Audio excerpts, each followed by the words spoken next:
Eu quero convidá-lo a abrir a sua Bíblia na primeira epístola que escreveu o apóstolo João, no capítulo 5, onde iremos ler os 5 primeiros versículos. 1 de João, capítulo 5, verso 1 em diante, diz assim a palavra de Deus: Todo aquele que crê que Jesus é o Cristo é nascido de Deus, e todo aquele que ama ao que o gerou, também ama ao que dele é nascido. Nisto conhecemos que amamos os filhos de Deus, quando amamos a Deus e guardamos os seus mandamentos. Porque este é o amor de Deus, que guardemos os seus mandamentos, e os seus mandamentos não são pesados.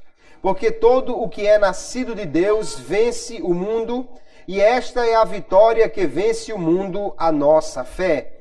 Quem é que vence o mundo, senão aquele que crê que Jesus é o Filho de Deus?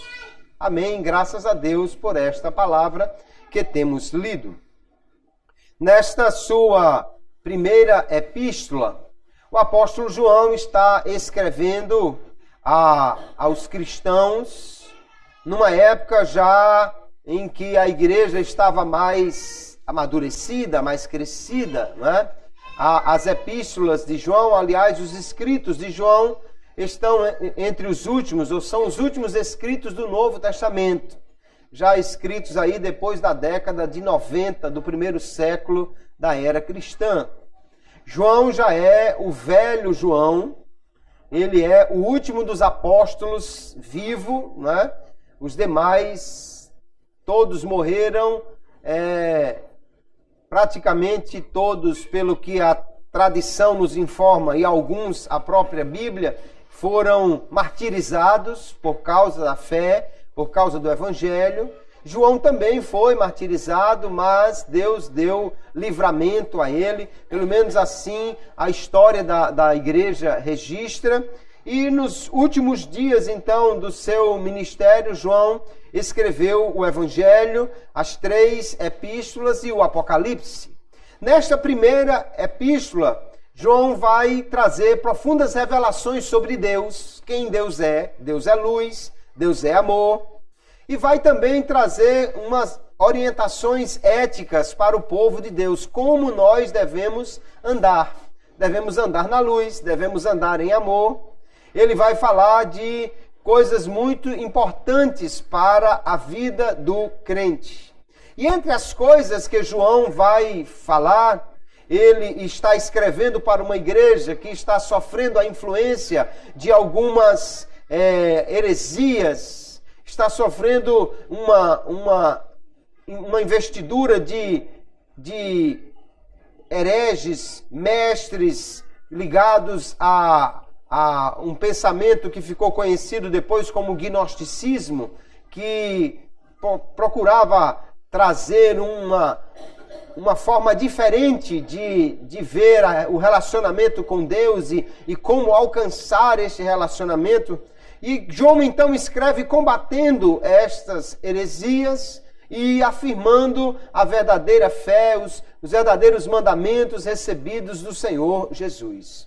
Hoje nós vamos tomar aqui o capítulo 5 desta epístola e vamos falar sobre algo muitíssimo importante, um dos inimigos que nós temos enquanto igreja do Senhor e como nós podemos vencer este inimigo que é o mundo. Vamos hoje então falar sobre o tema como vencer o mundo. Nós olharemos para esta epístola de João e outros escritos mais para ver como o Senhor nos dá esta estratégia para vencer. Se Deus nos permitir, nos próximos dias, nós traremos mais 2 combates e como vencê-los. Vamos falar como vencer também o diabo e vamos falar como vencer a carne. E aí nós vamos ter um verdadeiro treinamento de combate aqui no culto de ensino, né? Para nós entendermos sobre o que João está falando, o que é que nós vamos vencer, o que vamos combater, nós precisamos entender o que é o mundo a que João se refere. Porque no Novo Testamento, assim como também no português, a palavra mundo tem diversos significados. No grego aqui, mundo é cosmos. E tem uma ampla utilização esta palavra. Por exemplo, ela é utilizada para falar do universo, do mundo criado. A palavra cosmos, no grego, traz uma ideia de ordem, de criação ordenada. E então, o grego também utiliza cosmos para falar da criação que Deus fez. Por exemplo, Atos capítulo 17, o verso 24, o apóstolo Paulo vai dizer: o Deus que fez o mundo, ou seja, o universo inteiro, e tudo que nele há, sendo o Senhor do céu e da terra, não habita em templos feitos por mãos de homens. Mundo, então, aqui tem o sentido de universo, mas não é sobre esse mundo que João está dizendo que nós vamos combater. O mundo também tem, a palavra mundo aqui tem o sentido de o lugar onde os homens habitam. Agora não o universo inteiro, mas apenas a Terra, o nosso planeta. Como, por exemplo, João capítulo 1, no prólogo do seu evangelho, João traz dizendo: ali estava a luz verdadeira que alumia a todo homem que vem ao mundo. Estava no mundo, e o mundo foi feito por ele, e o mundo não o conheceu. João está falando aqui mais da palavra mundo, no sentido de o planeta Terra. Mas também pode ser utilizada essa palavra para falar dos homens, da humanidade. Como lá em João 3,16, Deus amou o mundo de tal maneira. Não é? Deus não amou aqui o planeta, nem o universo. O que Deus amou para enviar seu Filho foi os homens, a humanidade. Então, mundo aqui, em João 3,16, em outras passagens, tem o sentido de a humanidade, o mundo dos homens, ou a totalidade dos homens que vive no mundo. Mas também não é nenhum desses aqui o mundo que luta contra nós e que nós devemos vencer. Na realidade, o que João está se referindo, a palavra mundo também tem o significado do sistema de ideias e de ideais que governam os homens, que vivem alienados, separados de Deus e sob o domínio, a influência de Satanás. Este mundo que está no maligno, que combate contra Deus, que não conhece a Deus, que rejeita a Deus, esse sistema que governa os homens, é esse o mundo que nós devemos vencer, conforme João aqui nos mostra. 1 de João capítulo 2, verso 15, então, ele vai dizer: não ameis o mundo, nem o que no mundo há. Se alguém ama o mundo, o amor do Pai não está nele. Mundo aqui não são as pessoas, nem é o planeta Terra. João não está mandando queimar as árvores, não ame o mundo, né? Ele não é contra a ecologia, não, ele está falando aqui do sistema mundano que governa os homens que vivem sem Deus. Toda espécie de ideia e de conduta dos homens que vai contra Deus, contra a sua palavra, contra a sua igreja, este é o mundo que nós não devemos amar e que nós vamos vencer, conforme nós veremos nesta noite, que a palavra de Deus nos mostra como vencer este mundo.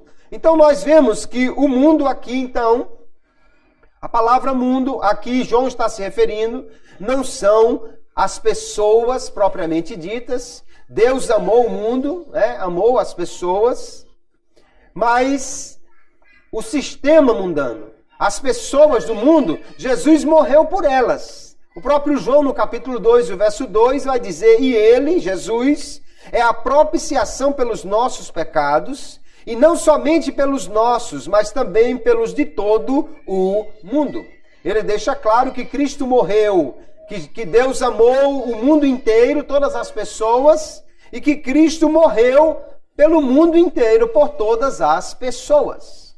Mas muitas pessoas, apesar de Cristo ter morrido por elas, não querem aceitar a salvação e vivem sob a influência e o domínio do inimigo de nossas almas. Este é o mundo que nós devemos vencer e nos opor a ele.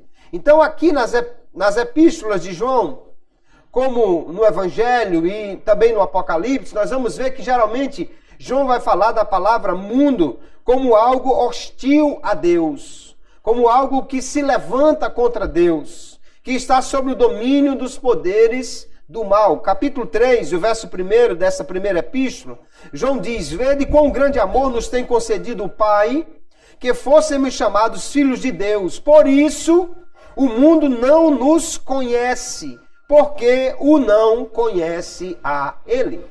O mundo não conhece a Deus.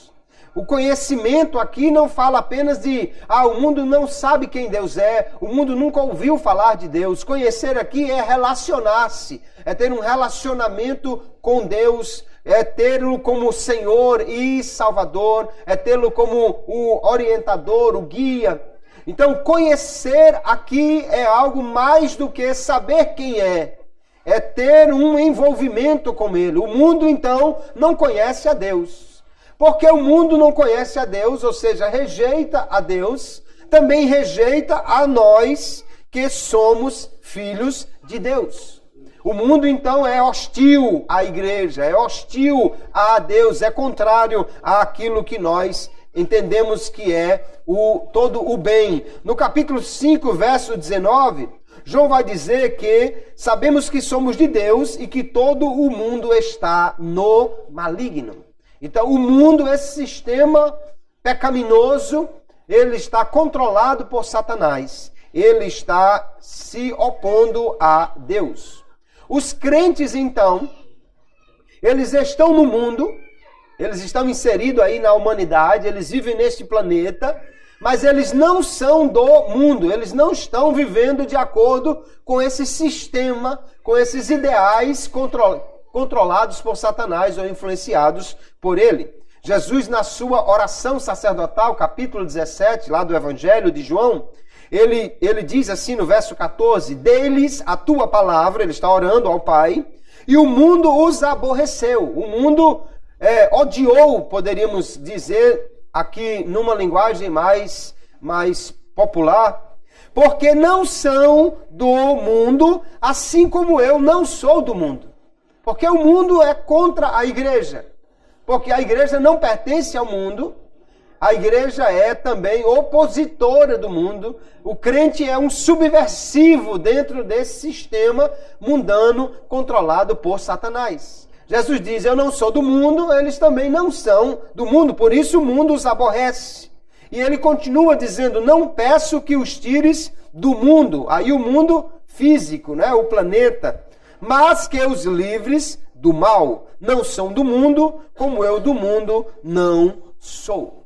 Nós, então, estamos no mundo físico, mas não pertencemos ao mundo, o sistema que governa as atitudes dos homens, que faz com que eles caminhem cada vez mais para longe de Deus e se oponham à sua palavra.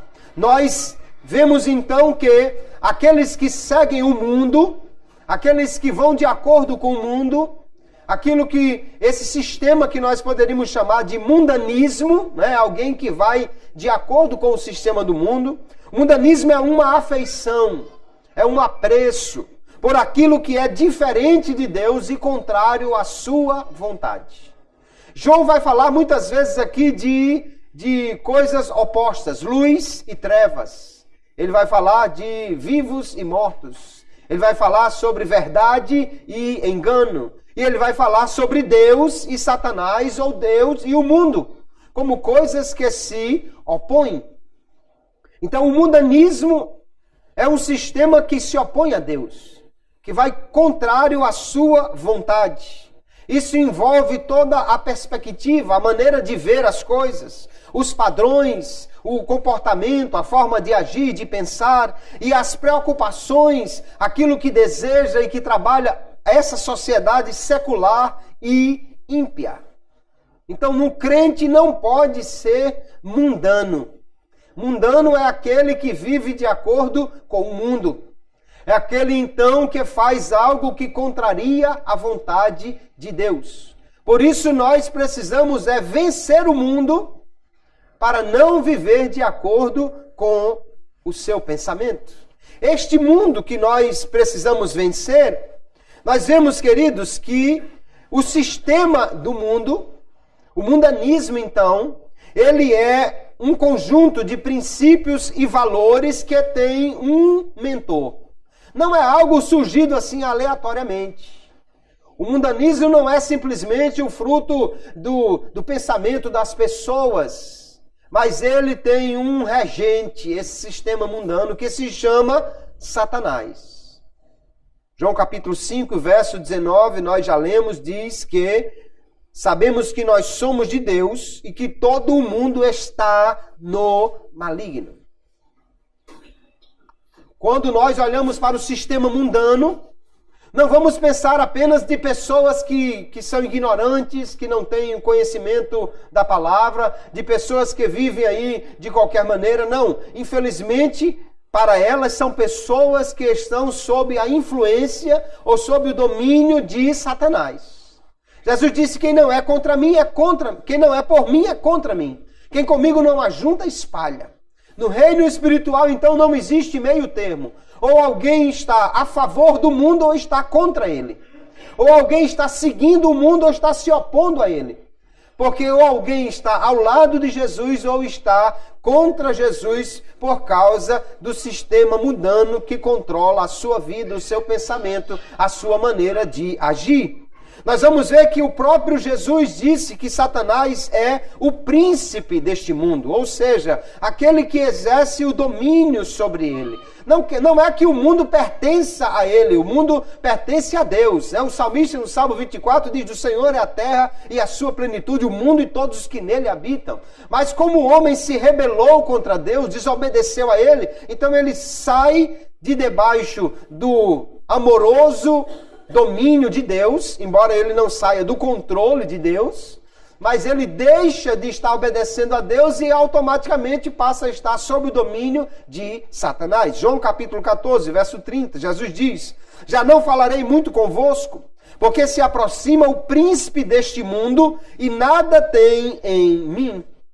O príncipe deste mundo é Satanás. E Jesus deixa claro que não tem nada a ver com ele, que são coisas totalmente opostas. Quem está em Cristo está contra Satanás. Quem está com Satanás está contra Cristo. Não há nenhum ponto de conformidade entre eles. Não há nada em comum entre eles. Aquele que está no mundo, então, está opondo-se a Cristo. O mundanismo, esse sistema de pensamento do mundo, ele é constituído de atitudes. As decisões que as pessoas tomam, aquilo que elas fazem, a forma como elas querem agir e viver neste mundo. E, basicamente, a Bíblia vai mostrar que há três áreas, três maiores atitudes que são características deste mundo, desse sistema mundano. 1 de João, capítulo 2, o verso 16, o apóstolo vai dizer: porque tudo o que há no mundo...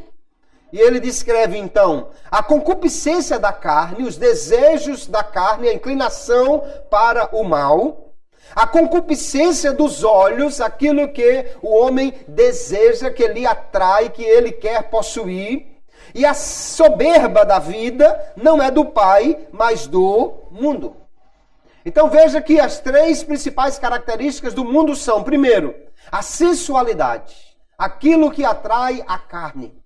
Carne aqui não é apenas esse revestimento de pele e de músculos do nosso corpo. Carne aqui é a inclinação para fazer o que não agrada a Deus.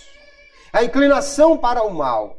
A concupiscência, os desejos nocivos da carne, a sensualidade. Quando se fala de sensualidade, não estão falando apenas de sexo. Sensual é tudo o que é satisfatório aos sentidos, aquilo que agrada a vista, os ouvidos, o paladar, o tato, tudo isso é a sensualidade. O mundo vive regido por isso. As pessoas estão cada vez mais gastando tempo com entretenimento, algo que atrai os olhos.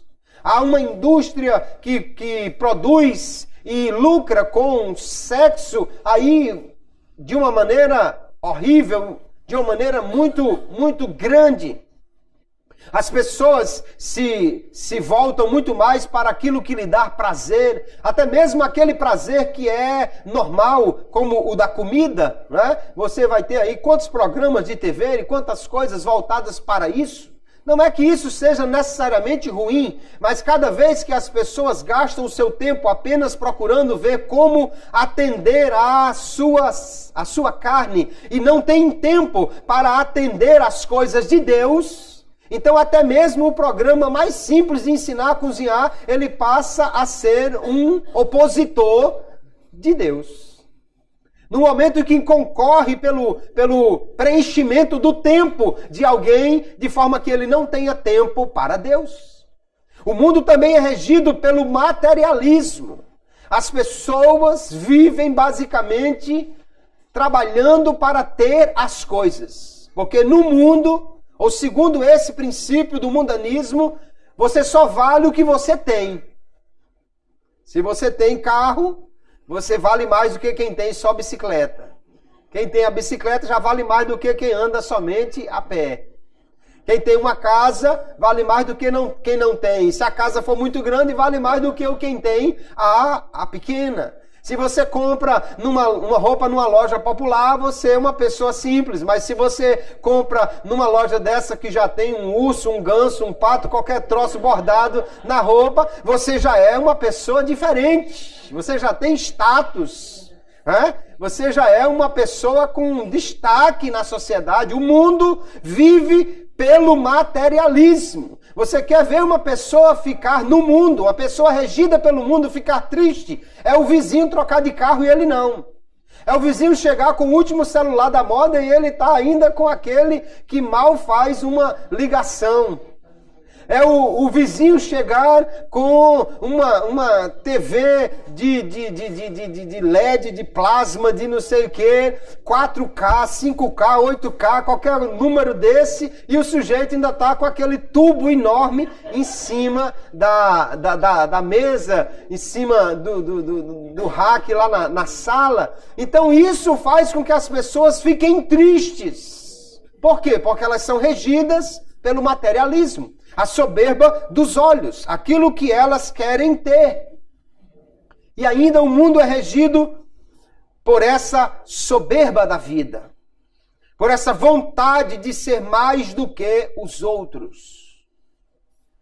A humildade, desde aquela época de Paulo e Pedro, desde o mundo do Novo Testamento, os gregos consideravam a humildade algo que não era virtuoso. Ser fraco, ser pequeno, ser manso, isso não era considerado virtude. Porque no mundo é considerado virtude você ser ambicioso, você ser alguém, você ter uma autoestima bem elevada, você se julgar melhor do que você realmente é, você se valorizar, vender o seu peixe, fazer sua propaganda. O mundo então vive pela soberba da vida. Mas a palavra de Deus vai de encontro a tudo isso aqui, queridos. Porque o que a Bíblia prega não é de cumprir os desejos da carne, mas sim fazer a vontade de Deus. O que a Bíblia prega não é nós atendermos à concupiscência dos olhos, de vivermos para ter as coisas, mas sim vivermos para ser pessoas diferentes, que vivem para agradar ao Senhor e que são apegadas à simplicidade. E ainda o mundo prega esta soberba, enquanto a Bíblia nos ensina a sermos humildes. O mundo diz que se você quer ganhar, você tem que ser o primeiro. Jesus ensina que quem quer ser o primeiro tem que ser o último. O mundo diz que você tem que ser grande. Jesus diz que para ser grande você tem que ser o menor. Então o sistema do mundo é oposto a Deus e à sua vontade e ao seu ensino. O homem que quer, então, agradar a Deus não pode viver no mundanismo. Precisa viver diferente disso. E alguém pode perguntar, mas será que tem algum crente? Ou é possível o crente viver no mundo ou de acordo com o mundo? O crente não é a nova criatura? Não é nascido de Deus, conforme João vai dizer aqui? Sim. Mas acontece que quando você aceita Jesus, a sua carne não se converte. Carne não se converte. Carne tem que ser crucificada, porque ela não se converte. A sua alma ainda está envolvida em todo o sistema do mundo. Ainda há uma inclinação para isso. E o crente pode, aos poucos, se ele não tiver cuidado, e se acostumando, se aproximando, avançando nesse seu envolvimento com o mundo. Nós podemos ver aqui pelo menos 4 estágios de envolvimento com o mundo. Primeiro, o crente começa uma amizade com o mundo. Mas Tiago diz, verso 4 do capítulo 4 da sua epístola: adúlteros e adúlteras, não sabeis vós que a amizade do mundo é inimizade contra Deus? Portanto, qualquer que quiser ser amigo do mundo constitui-se inimigo de Deus. Mas o crente começa assim, amigo, né? Não, isso não tem nada a ver. Não tem nada a ver isso aqui não. Beber um pouquinho, ou jogar um pouquinho, ou sair com os amigos ali. Eles tomam o deles, eu tomo o meu não tem álcool, o deles tem e tal, não tem nada a ver. Mas é com a amizade que o envolvimento do mundo vai começando. Não quer dizer que nós não possamos ser amigos das pessoas. Vamos lembrar que o mundo, aqui estamos se referindo aqui, não é o mundo, o conjunto de pessoas, mas o sistema mundano. Ser amigo das pessoas é uma coisa, mas ser amigo do mundo é outra história. Quando eles me chamarem ou lhe chamarem para participar de alguma coisa do mundo, você vai dizer, não, eu não gosto disso, eu não me envolvo disso, eu não tenho nenhum tipo de prazer nas coisas do mundo. Você é radical, você é fanático, você é quadrado, não tem problema. É melhor ser tudo isso e não ser do mundo do que ser um cara legal e ser alguém com amizade com o mundo. Porque depois da amizade vem ainda um outro estágio que é ser corrompido pelo mundo. O próprio Tiago, capítulo 1, verso 27, diz: a religião pura e imaculada para com Deus o Pai é esta, visitar os órfãos e as viúvas nas suas tribulações e guardar-se da corrupção do mundo. Porque começa com não tem nada a ver. E daqui a pouco já passa a ter um pouco mais de envolvimento. Começa a se corromper com o mundo. Não, mas todo mundo faz isso. Também viver assim, da maneira santarrona, não tem condição. A gente tem que terminar fazendo alguma coisa, porque a gente está no mundo, é assim que as pessoas vão dizer e começam a se corromper. Ia para o bar com os colegas, eles tomavam a cerveja, ele tomava a Coca-Cola, mas agora já põe uma dose de vodka ou alguma outra coisa na Coca-Cola. Não, isso não tem nada a ver, só um pouquinho e lá vai. Começa a se corromper com o mundo. Começa a aceitar suborno, começa a aceitar propina, começa a se envolver com as coisas erradas, os esquemas do mundo. Aí vem um outro esquema, ou um outro estágio ainda mais aprofundado, que é amar o mundo. Era amigo, começou a se corromper, agora passa a amar o mundo. Passa a desejar as coisas do mundo, passa a achar que é normal, passa a querer estar no mundo e a fazer as coisas do mundo. Não tem mais prazer em estar na igreja, isso é perda de tempo. Não tem mais prazer em ler a palavra, porque tem outras coisas mais importantes para ver no YouTube ou nas redes sociais em geral. Passa a não ter mais tempo para orar, porque precisa dar atenção aos amigos. Tem não sei quantos no Facebook, outro tanto no LinkedIn, outro tanto no Instagram, e aí vai. E tantas outras coisas mais que o tempo não dá mais. O mundo passa a ser atraente e passa a se amar as coisas do mundo. E o último estágio, então, é o que Paulo descreve em Romanos capítulo 12, verso 2, dizendo que nós não devemos fazer isso, que é: não vos conformeis com este mundo. Conformar aqui é tomar a forma do mundo, é estar no mesmo formato do mundo. A palavra conformar aqui é a mesma palavra de onde nós temos a nossa palavra esquema. Então ele está dizendo que nós não devemos entrar no esquema do mundo. Não viver de acordo com o mundo.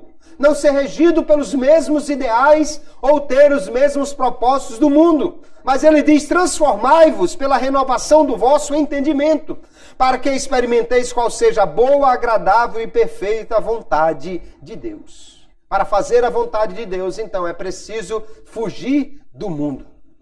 Se começar com a amizade, vai terminar com o esquema do mundo. Se começar se aproximando, vai terminar vivendo igual ao mundo. Nós precisamos, então, ter muito cuidado para vencer o mundo e não nos envolvermos com ele. Nós vamos ver, então, como o apóstolo João descreve aqui no texto que lemos, acerca da vitória sobre o mundo. Ele começou dizendo, no verso 1, que todos aqueles que nasceram de Deus, os que são nascidos de Deus pela fé, ele diz, todo aquele que crê que Jesus é o Cristo é nascido de Deus. Lá no primeiro capítulo do seu evangelho, verso 12, ele já disse que nós somos filhos de Deus pela fé.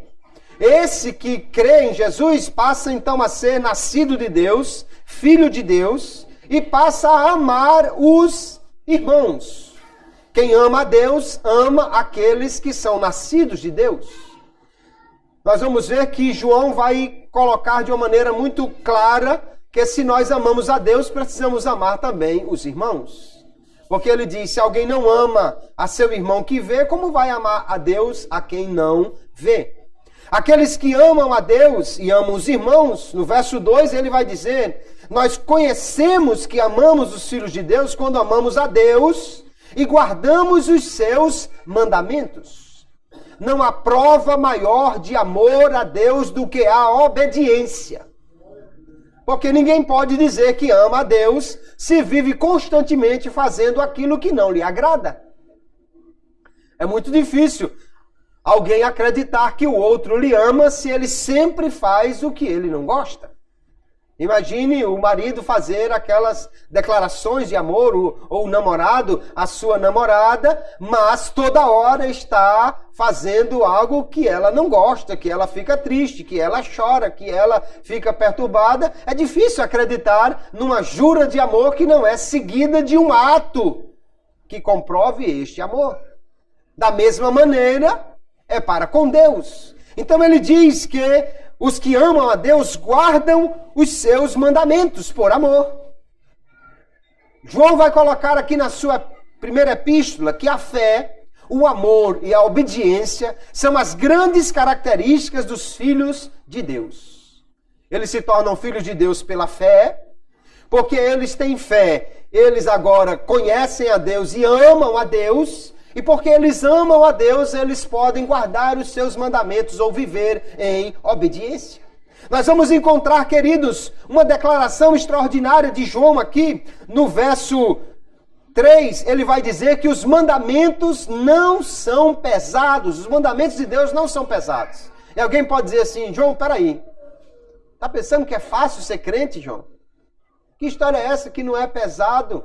Camarada lutar o dia todo contra o mundo, contra a carne, contra o diabo, viver escapando das tentações, fugindo do mundo, lutando para ser crente, encontrando um tempinho para orar, para ler a Bíblia, uma luta, uma correria para chegar na igreja, e você ainda vem dizer, João, que não é pesado. Não, ele não está dizendo que não tem muito o que fazer. Ele está dizendo que quem ama faz isso com prazer, com alegria. Porque o amor, queridos, é o que torna a obediência facilitada. João capítulo 14, Jesus vai dizer, se me amardes, guardareis os meus mandamentos. Ora, isso é fácil de entender.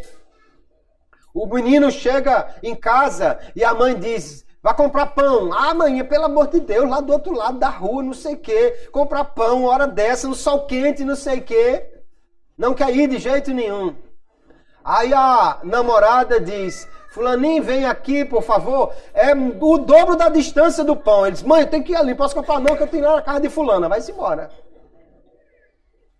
Não tinha problema para ir do outro lado da cidade. Agora, na metade do caminho para comprar pão, pelo amor de Jesus Cristo, uma loucura, não quer ir de jeito nenhum.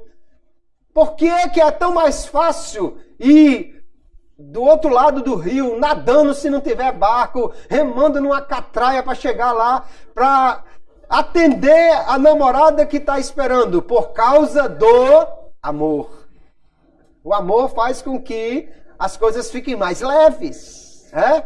O marido chega em casa, cansado do trabalho, mas principalmente quando estão de casa nova, às vezes recém-casado, né? E as mulheres gostam de fazer aquelas mudanças estratégicas, né? Não, tira essa mesa daqui, bota para lá, tira esse sofá daqui, bota do outro lado, tira esse guarda-roupa, bota do lado de lá e tal. E lá vai o pobre empurrando, né? Aquilo, a coluna se acabando, mas não, meu amorzinho, pode dizer, tá bom aqui, quer que mude, quer que eu vá para outro canto. Por que que o sofá ficou tão leve de repente? Por causa do amor. É a mesma coisa que Jesus está dizendo.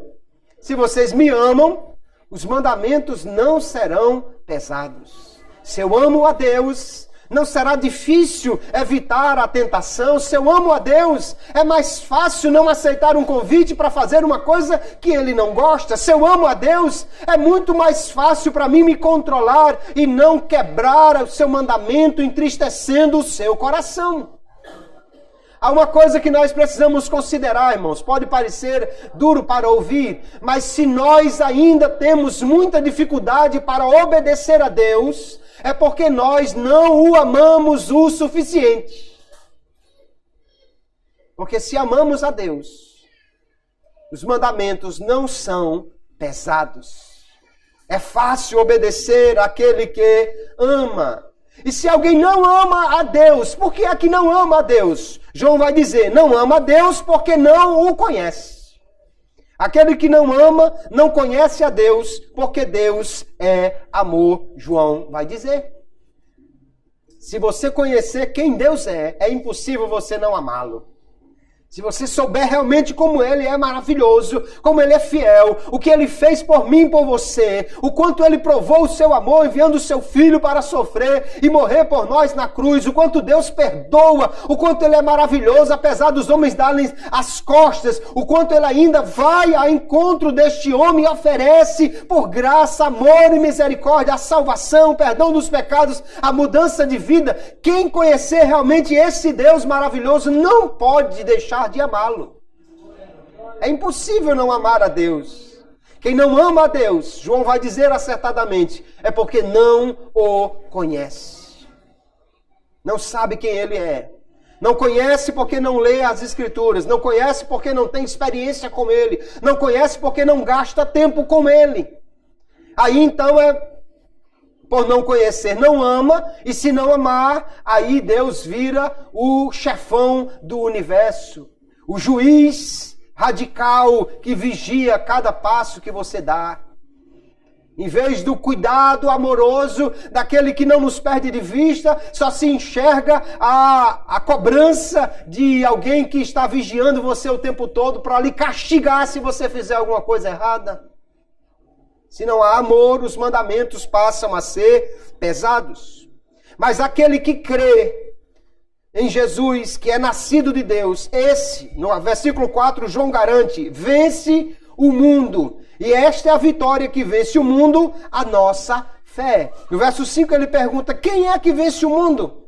Senão aquele que crê que Jesus é o Filho de Deus.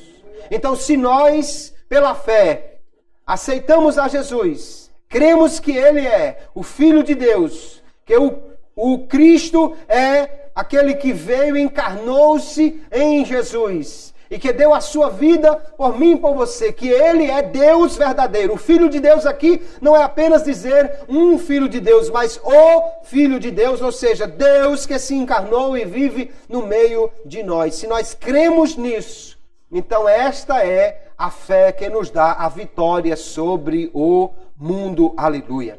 Nós vamos ver então, queridos, que a vitória sobre o mundo, ela vem exatamente através da fé. E que fé é essa? É a fé em Cristo. A fé que Cristo, que Jesus, o carpinteiro de Nazaré, é o Jesus da história, é o Cristo.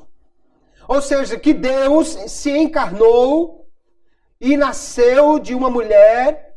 Então o Cristo, o enviado, o Messias, é o mesmo Jesus de Nazaré.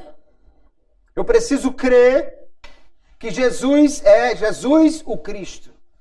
Que o homem que morreu na cruz não era apenas um mártir, não era apenas um mestre, não era apenas um ensinador, mas era o próprio Deus que se fez carne. Os falsos mestres da época de João negavam isso. Alguns, como Cerinto, que era um dos hereges daquela época, ele dizia que Cristo era um espírito que quando o homem Jesus saiu das águas no batismo, o Espírito de Cristo veio sobre ele. E ele passou então a fazer milagres e tudo mais. Mas pouco antes de ele ser levado à cruz, o Cristo divino abandona o homem Jesus. E aí ele diz que quando Jesus está na cruz gritando, Deus meu, por que me abandonaste? Na verdade ele está dizendo, minha divindade, meu Deus, o Deus que estava em mim, por que me abandonou? Agora eu virei só o homem Jesus novamente. João vai contrariar esta heresia e dizer, não, Jesus veio em carne, nós tocamos nele, nós pegamos nele, nós ouvimos a sua voz, nós comemos com ele. Aquele que nega que Jesus veio em carne é o anticristo. Porque nós temos que crer que aquele homem que andou aqui na terra, ele era e é o Deus que se fez carne e que morreu numa cruz para perdoar os nossos pecados. O Filho de Deus que já existia antes do mundo existir, se tornou carne e habitou entre nós e vimos a sua glória. João vai dizer, esse Jesus veio para morrer e nos dar a vida. Ele é maior do que o que está no mundo e por isso nós temos nele a vitória. Ele nos capacita a vencer. Veja como esta fé que Jesus encarnou-se e se fez homem é realmente o que nos capacita a vencer o mundo. Se nós cremos que o Filho de Deus veio ao mundo, que encarnou-se, que aqui sofreu, que aqui morreu, então nós cremos que Deus se importa com os homens, que Deus ama a cada um de nós. Porque se Deus mandou o seu único filho, Paulo pergunta, quem morreria por um ímpio? Por um bom pode ser que alguém ousasse morrer. Mas quem morreria por pecadores? Quem morreria por um inimigo? Deus enviou o seu Filho para morrer por nós. Se ele veio e se tornou carne e viveu aqui e morreu, então é porque Deus nos ama. A maior prova de amor é a cruz. Se alguém um dia achar que Deus não lhe ama, se alguém ficar pensando, será que Deus me ama? Ora, olhe para a cruz e você vai ter a resposta. Deus nos ama sim. E o Jesus ter sofrido e morrido, Deus ter se encarnado e morrido para nos dar a vida, é a maior prova de que Ele nos ama, de que Ele se importa conosco. Se Ele se importa conosco, se Ele nos ama, então nós podemos amá-lo também e viver contrário a este mundo que o odeia. Se nós vemos isso, então fica mais fácil de nós também amarmos a Deus. Romanos 5:8 já citei, mas Deus prova o seu amor para conosco, em que Cristo morreu por nós, sendo nós ainda pecadores. Se nós cremos que Jesus veio ao mundo, que o Filho de Deus se fez carne, que Ele andou entre nós, nós vamos entender também que Ele conhece as nossas limitações, as nossas dores e as nossas tentações. Hebreus capítulo 4, verso 15, o escritor dessa epístola diz, porque não temos um sumo sacerdote que não possa compadecer-se das nossas fraquezas, porém um que, como nós, em tudo foi tentado, mas sem pecado. Se Jesus andou por essa terra, irmãos, e Ele foi tentado como eu sou, e Ele passou por fome, sede, cansaço, como nós passamos, então nós podemos entender que é possível viver aqui nessa terra, ainda sendo tentado e passando por lutas, mas ser vencedor sobre as tentações da carne, porque Jesus passou por tudo isso e não pecou, e agora está sentado à direita de Deus como um sumo sacerdote que pode nos socorrer na hora da fraqueza e da tentação para nos dar força para vencermos também essas dificuldades. Glória a Jesus. Se nós cremos que Jesus se fez carne, morreu, sofreu, nós podemos vencer então por esta fé o mundo. As pressões que o mundo exerce sobre nós, a igreja, às vezes são pressões morais, a vida pecaminosa que eles têm. E Pedro vai dizer na sua primeira epístola, olha, as pessoas do mundo, elas estranham, porque vocês não vivem da maneira degenerada delas. Tem gente que diz, mas por que os crentes não podem beber? Por que não pode fazer não sei o quê? Por que não pode fazer isso? Não, gente, isso é normal, isso é da vida e não sei o quê. Todo homem é traidor, toda pessoa tem um momento de loucura, a mentira, uma mentirazinha, uma coisa é normal. Mas se nós entendemos o que é a palavra de Deus, nós não vamos ceder a esta pressão moral. A pressão às vezes é intelectual, as heresias que querem nos levar para longe da palavra de Deus. Às vezes são até pressões físicas, perseguição. A igreja muitas vezes foi perseguida. A igreja no Brasil também foi perseguida. Ainda hoje sofre alguns tipos de perseguição. Mas a perseguição física já foi bem maior. Igrejas foram apedrejadas, crente apanhou, teve culto terminado na violência. Mas seja qual for a forma do ataque do mundo contra a igreja, a certeza da constante presença de Deus conosco nos dá a vitória. Aleluia. Se nós cremos que Jesus morreu e ressuscitou, Ele está vivo no meio de nós. Se Ele está conosco, então não importa quem se levante contra nós. Romanos 8:31, Paulo pergunta, que diremos, pois, a estas coisas? Se Deus é por nós, quem será contra nós? Aleluia, não importa que tipo de pressão o mundo exerça, nós podemos ter vitória, porque aquele que está conosco é maior do que aquele que está no mundo. E se Deus está conosco, Ele nos garante a vitória. Nós vemos na Bíblia, queridos, exércitos inumeráveis serem vencidos por exércitos minúsculos. Mas qual era a grande diferença? É porque o exército que era minúsculo na quantidade, mas era gigante na sua fé. E Deus estava com eles. Aleluia. Então é pela fé que Davi pode enfrentar Golias, e quem está na desvantagem é Golias. É pela fé que Gideão pode lutar contra 120 mil com 300, e quem está com medo, tremendo debaixo da tenda, meu Deus, Gideão vai destruir a gente. São os 120 mil e não os 300. Porque Deus está com os 300. Aleluia. É um pequeno exército que não tem nem pedra para jogar no muro. E o camarada de trás de uma muralha fortificada. E quem está morrendo de medo, eu sei que Deus vai dar vitória a vocês sobre Jericó. É o povo do muro alto.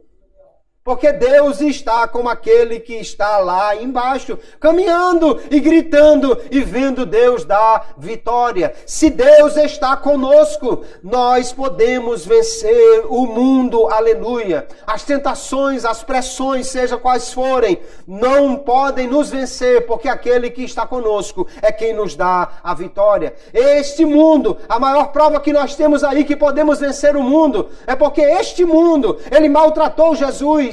Ele perseguiu Jesus, ele caluniou Jesus, ele matou Jesus e enterrou Jesus. Mas ao terceiro dia, ele se levantou do túmulo, aleluia.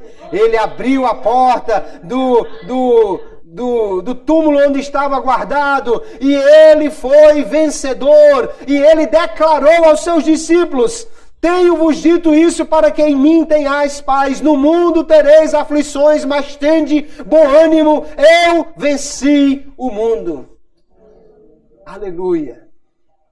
O mundo é um adversário que já está vencido se nós cremos em Jesus. A fé vence o mundo, porque quando nós pela fé nos apropriamos desta certeza de que o Senhor está conosco e que Ele é vencedor sobre o mundo, então o mundo não é mais aquele que nos mete medo ou que nos tira a paz. Jesus disse, tenha paz, porque eu já venci. Tem gente que acrescenta a esse versículo, dizendo assim, e vós vencereis. Não precisa de acrescentar isso, porque já está vencido. Quando nós, pela fé, aceitamos a Jesus, então nós passamos a ser um com Cristo. Se somos um com Cristo e Ele já venceu, então o mundo já está vencido. Aleluia! Nós podemos então confiar de que nós temos a vitória sobre o mundo. Satanás, o inimigo de nossas almas, trabalha principalmente no engano. Ele vai querer lhe dizer que você não tem como ganhar, que você não tem como vencer, que o mundo é muito forte, as pessoas vão para a Bíblia, onde Jesus disse, a carne é fraca, mas quando Jesus disse a carne é fraca, ele não estava dizendo que você invariavelmente vai perder, o que ele estava dizendo que a carne é fraca, portanto precisa vigiar, mas ele também disse, o espírito está pronto. A carne é fraca, mas o espírito está pronto. Se você vigiar, se você alimentar mais o seu espírito do que a carne, você vai vencer o mundo. Para vencer o mundo, nós precisamos exercitar esta fé. A primeira fé que nós precisamos exercitar é crer que a Bíblia é o nosso manual de conduta. É nós seguirmos a Bíblia, ainda que pareça loucura, ainda que pareça contrário ao mundo. É melhor ouvir a Bíblia do que ouvir o mundo, ou ouvir o povo. Há um ditado que diz, a voz do povo é a voz de Deus. Isso nem está na Bíblia e está completamente errado. A voz do povo foi que disse, solte Barrabás, crucifique Jesus. A voz do povo foi que disse, faça um bezerro, porque esse Moisés nós não sabemos onde ele anda. A voz do povo foi que disse, as cidades são muradas, nós somos como gafanhotos perto deles, vamos voltar para o Egito. A voz do povo não é a voz de Deus. Nós precisamos ouvir a voz de Deus, e a voz de Deus fala na Bíblia Sagrada. Quando você abre a Bíblia, Deus está falando, aleluia. E essa Bíblia diz assim, Êxodo 23:2, não seguirás a multidão para fazeres o mal. Nem numa demanda falarás tomando parte com o maior número para torcer o direito. Não, mas todo mundo está pensando assim. Mas eu não sou todo mundo. E nem mesmo sou do mundo. Chegaram para o profeta e disseram, olha, Acabe quer ir para a guerra e todos os profetas estão dizendo que ele vai ter vitória. Diga a mesma coisa.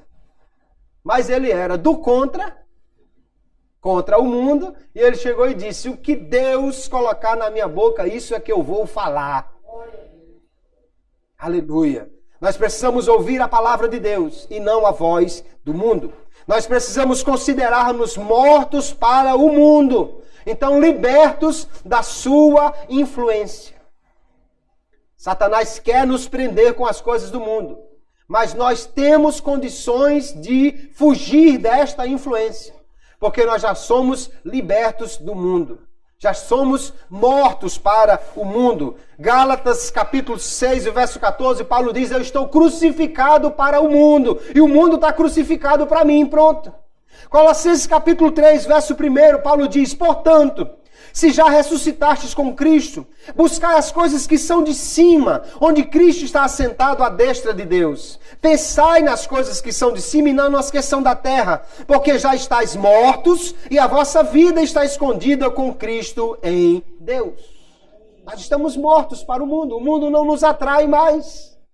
O pecado não nos atrai mais. Porque quando nós nos lembramos do que Jesus fez por nós, e como Deus nos ama, e Ele não ama as coisas do mundo, o mundo não se torna mais atrativo para nós.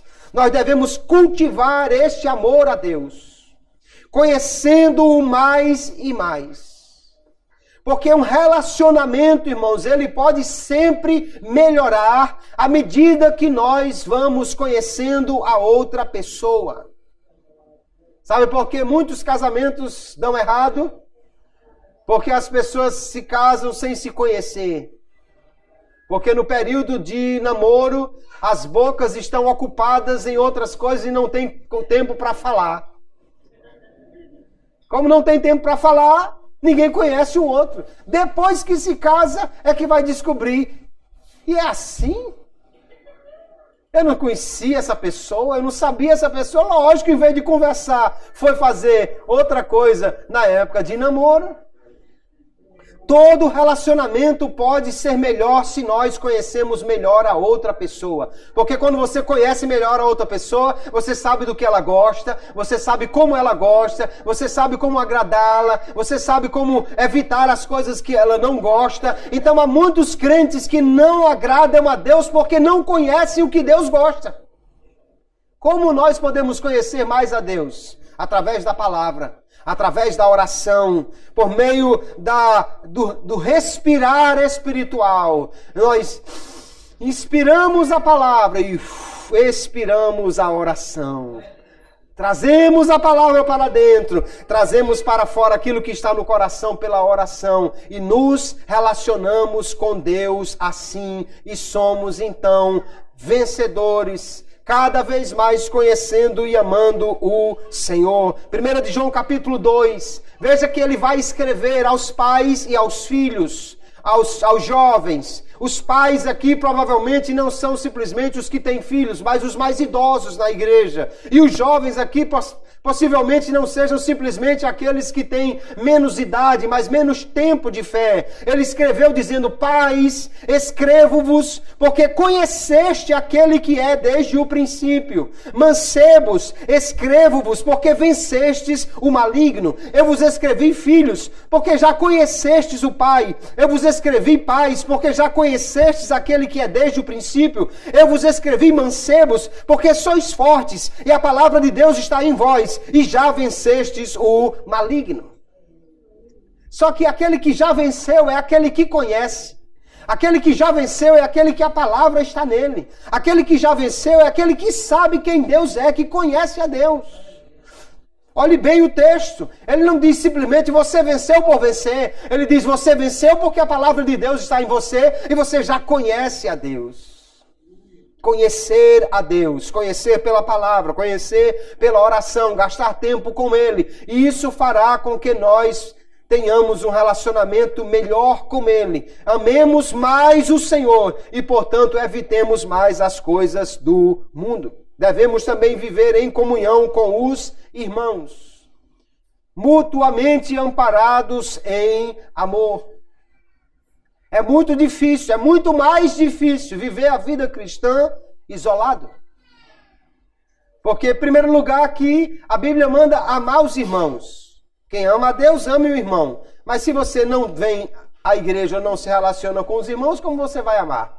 A Bíblia manda levar as cargas uns dos outros, orar uns pelos outros, abençoar uns aos outros. A Bíblia manda fazer muita coisa uns aos outros. E só pode ser cumprido se for em comunhão, em comunidade. Ser crente em casa, existe aí um movimento de desigrejados. Você fica em casa e assiste uns vídeos no YouTube, acompanha um culto ao vivo na internet e ok, pronto, tá tudo bem. Mas como você pode ser mutuamente abençoado pelo irmão se você não está em comunhão, em contato com ele? Levai as cargas uns dos outros, Gálatas capítulo 6 e verso 2, e assim cumprireis a lei de Cristo. Ele manda que nós amemos a Deus, mas também manda que amemos os irmãos. Só podemos amar os irmãos quando nós vivemos em comunhão. Por isso é importante a igreja, por isso é importante vir à igreja, por isso é importante o contato com os irmãos. Tem aquele irmão que é pesado de levar, é uma carga mais pesada, mas Deus dá graça para levar. Mas também quem leva a carga mais pesada desenvolve mais a musculatura espiritual nesse caso aí. O amor, queridos, é que faz com que nós possamos fazer as coisas que parecem difíceis se tornarem mais fáceis. Eu li uma história de um homem que está na frente da escola e de repente ele vê um garoto com um outro garoto nos ombros, quase da mesma idade, sendo que o que estava nos ombros era deficiente das pernas. E ele pergunta, o que é isso? Ele disse, não, eu venho todo dia trazer meu irmão para a escola, eu venho para a escola com ele. Porque não passa transporte escolar onde a gente mora, porque tem que atravessar córrego e tal, não dá para vir de cadeira de roda, nada disso, então eu trago ele nas costas. E ele disse, mas todo dia você traz essa carga? E ele disse, não, não é carga não, é meu irmão. Não era uma carga para ele, porque ele amava, porque era o irmão dele, porque ele estava fazendo algo que realmente traria um benefício enorme para ele. E não somente para o que era conduzido, mas para o que conduzia também a satisfação de ver o seu irmão estudando. Nós precisamos viver em comunhão com os irmãos para também vencer o mundo. Para viver então em vitória, o crente precisa alimentar a sua alma, alimentar a sua fé, alimentar o seu relacionamento. O crente que começa o dia lendo a palavra, meditando sobre ela, que adora a Deus em oração e louvor, ele experimenta esse amor que se aperfeiçoa cada vez mais. Ele ora como o salmista, Salmo 119, verso 97, ó, quanto amo a tua lei, é a minha meditação em todo o dia. Se os crentes amassem a Bíblia assim como eles amam os seus celulares, nós teríamos um aperfeiçoamento cada vez maior no relacionamento com Deus. Eu digo isso porque, vez por outra, se esquece uma Bíblia aqui e o sujeito só vem pegar na outra semana quando vem. Mas se alguém esquecer o celular, é só entrar em casa com pouco tempo, alguém está batendo. Pastor, abra aí que eu acho que eu esqueci meu celular na igreja. Oh, como amo a tua lei, dizia o salmista, aleluia. Aquele que alimenta a sua alma com as coisas do mundo terá maiores dificuldades para crescer em fé e obediência ao Senhor. Eu quero ler esse texto com você, para nós encerrarmos o nosso estudo nesta noite. 2 de Pedro, capítulo 1, verso 3, ele diz assim, visto como o seu divino poder nos deu tudo o que diz respeito à vida e piedade, pelo conhecimento daquele que nos chamou por sua glória e virtude, pelas quais ele nos tem dado grandíssimas e preciosas promessas, para que por elas fiqueis participantes da natureza divina, havendo escapado da corrupção que pela concupiscência há no mundo. Veja que Deus já nos deu por seu poder tudo o que diz respeito à vida e piedade. Tudo que nós precisamos para viver em piedade, Deus já nos deu. Pelo seu poder, pelo seu amor, por sua virtude, pelas promessas que Ele nos deu. Mas mesmo nós já tendo toda a condição de vivermos para agradar a Deus, Pedro diz, verso 5, vós também, pondo nisto mesmo toda a diligência, acrescentai à vossa fé a virtude, e a virtude a ciência, e a ciência a temperança, e a temperança a paciência, e a paciência a piedade, e a piedade amor fraternal, e ao amor fraternal caridade, porque se em vós houver e abundarem estas coisas, não vos deixarão ociosos nem estéreis no conhecimento de nosso Senhor Jesus Cristo. Ele está falando para quem já tem fé, mas ele diz, a sua fé seja diligente em acrescentar virtude, poder. A virtude acrescente ciência, conhecimento. A ciência acrescente temperança, domínio próprio. A temperança, paciência, perseverança. A paciência, piedade, um viver justo diante de Deus. A piedade, o amor fraternal. E o amor fraternal, o amor a Deus. Ele diz, se essas coisas estiverem e abundarem em vocês, vocês não ficarão nem ociosos, nem estéreis. E ele conclui dizendo, pois aquele em quem não há estas coisas é cego, nada vendo ao longe, havendo se esquecido da purificação dos seus antigos pecados. Quem não procura viver na fé, irmãos, segundo Pedro diz, é porque não se lembra, ou não procura se lembrar quem ele era quando vivia no mundo. E agora, se não investir no crescimento da sua fé, pode voltar para lá. Portanto, irmãos, ele diz, procurai fazer cada vez mais mais firme a vossa vocação e eleição. Nós somos chamados